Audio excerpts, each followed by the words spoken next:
नमस्ते बच्चों, स्वागत है आप सभी का आपके अपने YouTube चैनल राजेश गुरुजी। क्लास स्टार्ट करने से पहले क्लास का लिंक अपने सहपाठियों को जरूर शेयर करें ताकि क्लास का लाभ उन्हें भी मिल सके। और अगर आप हमारे चैनल पर नए हैं तो चैनल को सब्सक्राइब करना ना भूलें। तो चलो स्टार्ट करते हैं आज की क्लास। तो हमने पिछले जो पार्ट है उसमें भाज्य संख्या तक किया। आज हम स्टार्ट करेंगे अभाज्य संख्या। तो देखो, अभाज्य संख्या का दूसरा नाम होता है रूढ़ संख्याएं। तो अभाज्य संख्याएं किन्हें कहेंगे? तो ऐसी प्राकृत संख्याएं जिनमें एक का और स्वयं का ही भाग जाता हो, या ऐसा बोले कि जिनके अभाज्य गुणनखंड हम नहीं कर सकते, उन संख्याओं को हम क्या बोलेंगे? अभाज्य संख्याएं कहते हैं। तो वे प्राकृत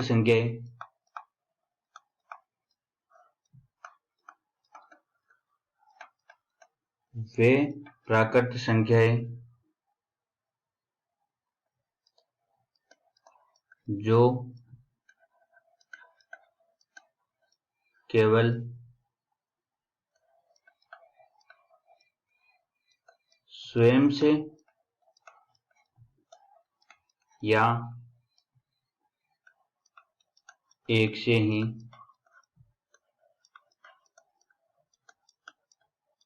ही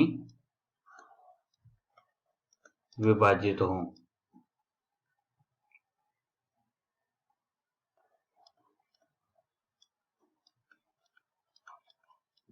अन्य से नहीं। अर्थात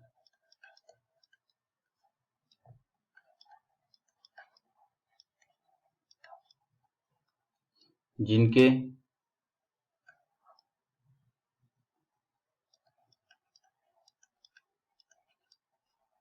अभाज्य गुणनखंड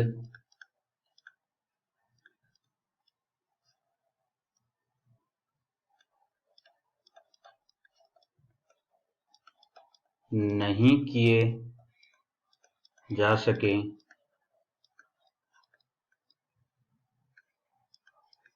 वे अभाज्य संख्याएं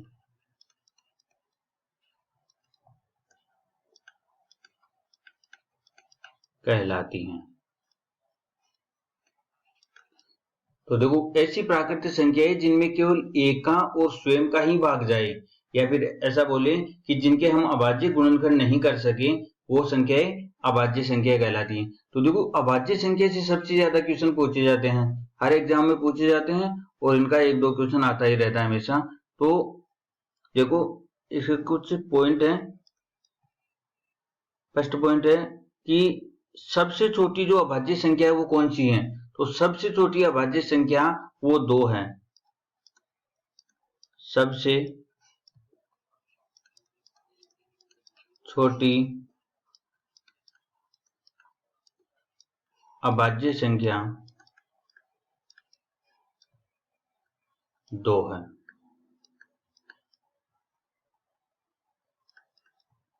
दो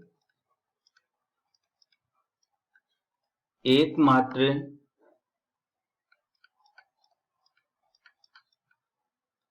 ऐसी अभाज्य संख्या है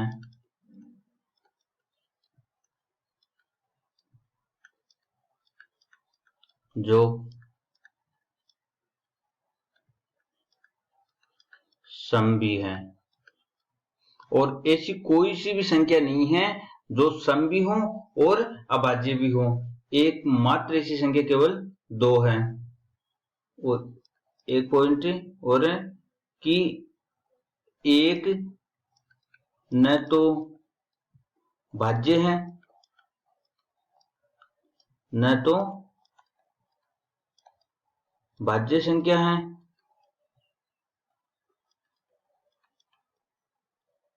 न ही अभाज्य संख्या। तो एक को न तो भाज्य संख्या में गिना जाता है और न ही अभाज्य संख्या में। ठीक है। अब देखो हमें कुछ अभाज्य संख्याएं पता होनी चाहिए कि जैसे 1 से 25 तक की अभाज्य संख्या कितनी होती हैं, 1 से 50 तक। डायरेक्ट एग्जाम में आता है यहाँ से कि 1 से 25 तक की अभाज्य संख्या कितनी होती हैं, 1 से 100 तक की अभाज्य संख्या कितनी होती हैं, 1 से 200 तक की अभाज्य संख्या कितनी होती हैं। तो देखो 1 से 25 तक की अभाज्य संख्या कितनी होती हैं, 9 होती हैं। देखो पीछे हमने अभाज्य संख्या का एग्जाम्पल नहीं लिया, एग्जाम्पल के तौर पर हम ले लेते हैं अभाज्य संख्या में। देखो सबसे छोटी अभाज्य संख्या 2, फिर 3, 5, 7, 11, 13, 17, 19, 23, 29, 31, 37,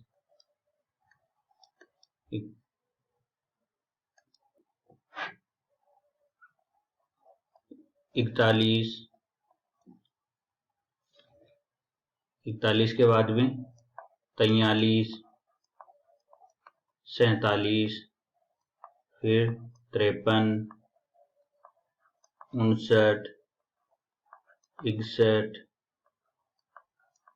67, 71 इत्यादि। ये सभी कौन सी संख्याएं हैं, अभाज्य संख्याएं हैं। अब देखो नेक्स्ट, अब देखते हैं तो 1 से 25 तक की अभाज्य संख्या कितनी हो गई, 9। 1 से 50 तक की अभाज्य संख्या हो जाएगी 15। ये ऐसे कैसे याद रहनी चाहिए हमें कि 1 से 25 तक की अभाज्य संख्या कितनी होती है, 9 होती हैं। 1 से 50 तक की अभाज्य संख्या कितनी होती हैं, तो 15 होती हैं। अब 1 से 75 तक की अभाज्य संख्या कितनी होती हैं, 21 होती हैं। 1 से 100 तक की अभाज्य संख्याएं 25 होती हैं। 1 से 125 तक की अभाज्य संख्या कितनी होती हैं, 30 हो जाएंगी। और 1 से 150 तक की अभाज्य संख्या हो जाएंगी 35। 175 तक की अभाज्य संख्या हो जाएंगी 40 और 200 तक की अभाज्य संख्या हो जाएंगी 46। ठीक है। अब 1 से 300 तक की अभाज्य संख्या कितनी होती हैं, तो हो जाएंगी 62। और 1 से 400 तक की अभाज्य संख्या हो जाएंगी 78। 1 से 500 तक की अभाज्य संख्या हो जाएंगी 95। और 1 से 1000 तक की अभाज्य संख्या हो जाएंगी 168। ठीक है, तो ये हमें डायरेक्ट याद रहनी चाहिए। अब देखो अगला है, एक अंक की सबसे छोटी अभाज्य संख्या कौन सी होगी, तो सबसे छोटी अभाज्य संख्या कौन सी है, 2। तो ये एक अंक की सबसे छोटी अभाज्य संख्या हो गई। और एक अंक की सबसे बड़ी अभाज्य संख्या, तो एक अंक की सबसे बड़ी अभाज्य संख्या कौन सी हो जाएगी, 7 हो जाएगी। ठीक है। नेक्स्ट देखिए, 2 अंकों की सबसे छोटी अभाज्य संख्या, तो 2 अंकों की सबसे छोटी अभाज्य संख्या कौन सी होगी, 11 हो जाएगी। और 2 अंकों की सबसे बड़ी अभाज्य संख्या कौन सी हो जाएगी, 97 हो जाएगी। ठीक है। और 3 अंकों की सबसे छोटी अभाज्य संख्या 101 और 3 अंकों की सबसे बड़ी अभाज्य संख्या 997। तो ये जो मैंने आपको ये पॉइंट बताए हैं, ये सारे हमें डायरेक्ट याद रहने चाहिए। ठीक है, तो ये हो गई हमारी अभाज्य संख्या। तो अगली संख्या लेते हैं, नंबर कौन सा हो गया था, नंबर 7। तो आ जाएगा नंबर 8। अभाज्य संख्या हो गई। एक होती है सह अभाज्य संख्या, सह अभाज्य संख्या, सह अभाज्य संख्याएं, को प्राइम नंबर्स। तो सहअभाज्य संख्या कौन सी होती है, जब 2 प्राकृत संख्याओं का, कोई भी 2 प्राकृत संख्याएं हो हमारे पास में, उन प्राकृत संख्याओं का मस्य, उन प्राकृत संख्याओं का मस्य 1 हो, तो वे दोनों संख्याएं आपस में क्या होंगी, सहअभाज्य संख्याएं कहलाती हैं। ठीक है।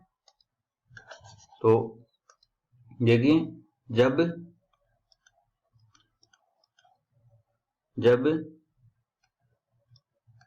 दो प्राकृत संख्या हो, जब दो प्राकृत संख्याओं का मैसे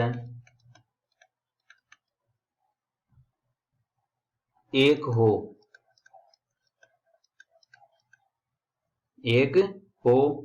तो वे दोनों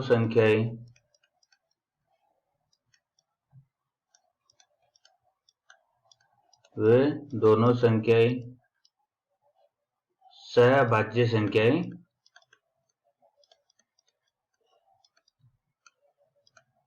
कहलाती हैं। तो वे दोनों संख्याएं सहभाज्य संख्याएं कहलाती हैं। तो अब देखो इन एग्जाम्पल से लेते हैं। एग्जाम्पल है इनका, जैसे 2 और 5 ये दोनों आपस में क्या है, सहभाज्य संख्याएं हैं। इसी प्रकार 3 और 7 ये दोनों सहभाज्य संख्याएं हैं। इसी प्रकार और ले तो 4 और 9 ये दोनों सहभाज्य संख्याएं हैं। इस प्रकार आगे भी चलती रहेंगी। तो ये सहभाज्य संख्याएं हो गई। ठीक है, अब नेक्स्ट लेते हैं सम संख्या।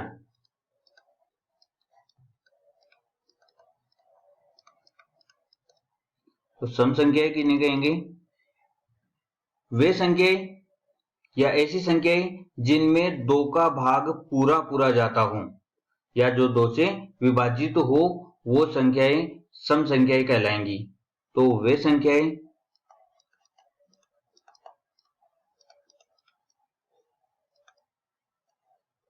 संख्याएं जो 2 से भाज्य हो या ऐसी संख्याएं जिनमें 2 का भाग पूरा पूरा जाता हो, सम संख्याएं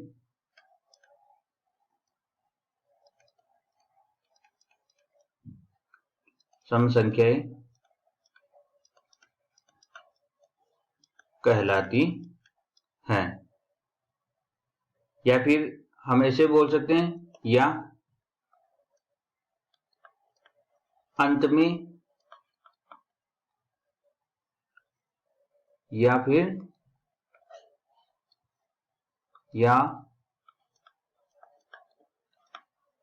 जिनके अंत में 0, 2, 4, 6, 8 हो, वे भी कौन सी संख्या हो जाएंगी? सम संख्या कहलाएंगी। तो ऐसी संख्याएं जो 2 से भाज्य हो या फिर जिनके अंत में 0, 2, 4, 6, 8 हो, वे संख्या कौन सी कहलाएंगी? सम संख्या कहलाएंगी। तो एग्जाम्पल में 2, 4, 6, 8, 10, 12, 50, 100, 180 ये कौन सी संख्या हो जाएंगी? सम संख्या हो जाएंगी। ठीक है, तो आज के लिए इतना ही, बाकी का देखेंगे हम अगले पार्ट में। तो वीडियो अच्छा लगे तो लाइक, शेयर और सब्सक्राइब करना ना भूलें। तो थैंक यू।